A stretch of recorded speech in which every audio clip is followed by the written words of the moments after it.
podcasts and social media consume time but let stand-ups build following without big break on TV. Minneapolis, Cy Amundsen realized his world had changed when he tried to sell his pants. On his new Snapchat sports show for ESPN, the Minneapolis comic was riffing about how University of Michigan football coach Jim Harbaugh's khakis failed to sell at a charity auction. Amundsen decided to auction off his own jeans and invited viewers to message him the bids. "I woke up the next day to a phone that might as well have exploded all over the room," said Amundsen, whose previous relationship with Snapchat was limited to checking out photos of his brother's dog. That was a real wake-up call, the kind of numbers he's racking up on Snapchat, a gig that requires Amundsen to commute weekly to Bristol, Connecticut, and the podcast he hosts in Tom Barnard's studio above Acme Comedy Co. in Minneapolis has convinced him that new media are driving a golden age of comedy. Today, commuters can tune their car radios to 6 satellite radio stations dedicated to stand-up comics. Teens can do their homework to classic bits on Pandora. Insomniacs can choose from hundreds of Netflix specials featuring everyone from Richard Pryor to Ali Wong. Article continued below, but nothing quite beats the experience of seeing comedy live, even if it means putting up with overserved hecklers. Instead of keeping fans holed up at home, podcasts and social media are bringing them out to the local clubs. Acme is enjoying its strongest business in a decade, said owner Louis Lee. More than 18 million people visited a U.S. comedy club in 2016-17, a 25% increase from 2008, according to Statista, an online market research portal. Collectively, the nation's top 10 comics earned $375 million in the past year, a Forbes report, more than double the year before. Comedians such as Tom Segura, respected, but hardly a household name, can pocket roughly $40,000 from just a couple of nights at modest venues such as the Women's Club of Minneapolis. For them, streaming platforms have replaced The Tonight Show as the best tool to attract an audience. The problem with the old days was that Johnny Carson dictated who was famous, said Acme favorite Dana Gould. "My style didn't lend itself to the 5-minute format on talk shows, so I was always handicapped." In 2012 he launched the Dana Gould Hour, a monthly podcast. "With the podcast, I just went around that.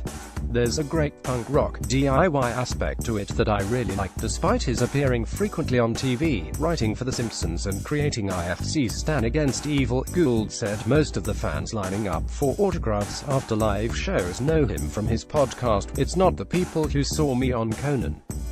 It's not the people who saw me on Comedy Central," he said. "The reason my show on IFC did so well. I have 100,000 dedicated listeners and they at least sampled the show." A Nielsen report released last month estimates that 24% of Americans, 67 million people, listen to podcasts at least once a month, up from 21% in 2016. Comedy podcasts aren't nearly as popular as news-driven programs. The Joe Rogan Experience was the only one to crack iTunes top 10 2 weeks ago, and Marc Maron's much-lauded WTF was 80th, but connecting with even a relative handful of listeners can have a bigger payoff than TV or morning radio. Retweet a follower, confess your most personal fear into a listener's earbuds. You'll have a fan for life. It's more than just coming to the show. "They really want to hang out and meet you," said Kate Quigley, who hosts the podcast. "That connection is what makes them go, oh, Kate's in town. She wrote me back last week. I'm going to grab 5 friends and go see her. They feel like they know you." Creating that connection takes more than just plugging your next-door date or snapping a photo of your hangover breakfast. It means monitoring your cell phone from morning to night.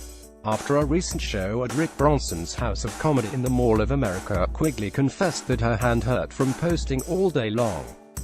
An hour later she was sharing photos with Twitter followers from a nearby bar. Minneapolis comic Brian Miller dedicates hours each day to social media while performing regularly at Acme, writing jokes for Kostaki Economopoulos Quick Snaps podcast and guesting on The Bob and Tom Show, available as a podcast and a syndicated radio program. "You've got to do it all," Miller said. "The only way you don't is if you're Dave Chappelle.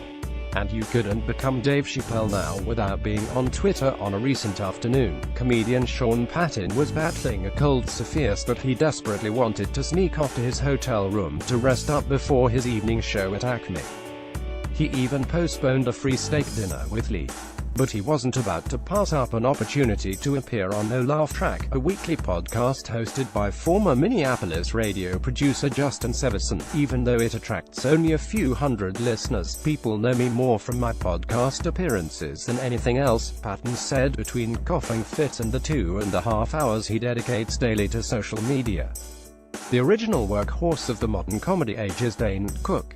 He used the internet to build a massive audience in the early 2000s, connecting with fans via the social networking site MySpace and posting material on file-sharing services such as Napster and LimeWire. By 2007, he had hosted Saturday Night Live twice and earned top billing in feature films. He turned the page for comedy, Lee said. Before him, kids had no idea what comedy was. It wasn't even on the radar. I learned from him that you've got to pay attention to the kids and how they communicate. Cook also provided a lesson on how critical it is to change with the times. As MySpace's popularity withered, so did the comics.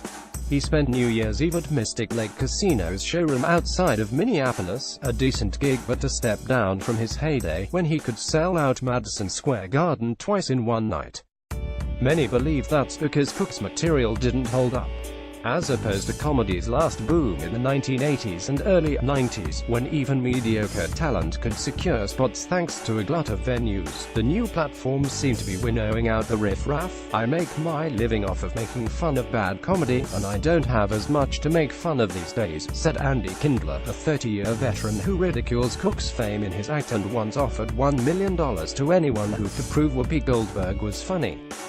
This is the best it's ever been. In addition to being sharp, today's comics have been more innovative and nimble.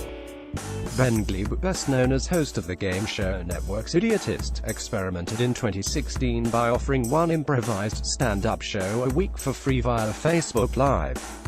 As Jobrani, a cast member on CBS Superior Donuts, said a TED Talks video he once did is still drawing fans to his live performances. Saturday Night Live veteran Kevin Nealon has started a YouTube show in which he hikes with fellow comics such as Adam Sandler and Howie Mandel. Club owners are taking notice. All things being equal, you've got a better shot of filling the room with the person who has 100,000 followers rather than the person with 100 followers, said J. Elvis Weinstein, a co-founder of Mystery Science Theater 3000 and co-host of the Thought Spiral podcast. Just having that first wave of ticket buyers be automatic is a big thing for a club. It takes a lot of the pressure off to spend money on advertising, but it's risky business to book comics based on tweets rather than talent. Mo Alexander, a professional stand-up since 1996, said it's frustrating to sometimes take a back seat to YouTube stars and Twitter phenoms. I'm not slapstick, he said. I'm not trying to fall down and hurt myself. But that's what sells on YouTube. Acme owner Lee refuses to book those kinds of acts, saying any celebrity they achieve will be short-lived. The ants will show up once, he said. But what are they going to do the next time? There is also concern that a certain streaming service may end up being more of an enemy than an ally. Netflix recently announced a commitment to premiere at least one new comedy special a week, adding to an already crowded field of stand-up shows on Comedy Central, Showtime, HBO and the like. We could end up having a situation like we did in the 90s, where people just end up being bored, Weinstein said. The hope is that they will encourage people to see comedy live. No matter how good a comedy special is, it's not as good as seeing comedy live in an actual room.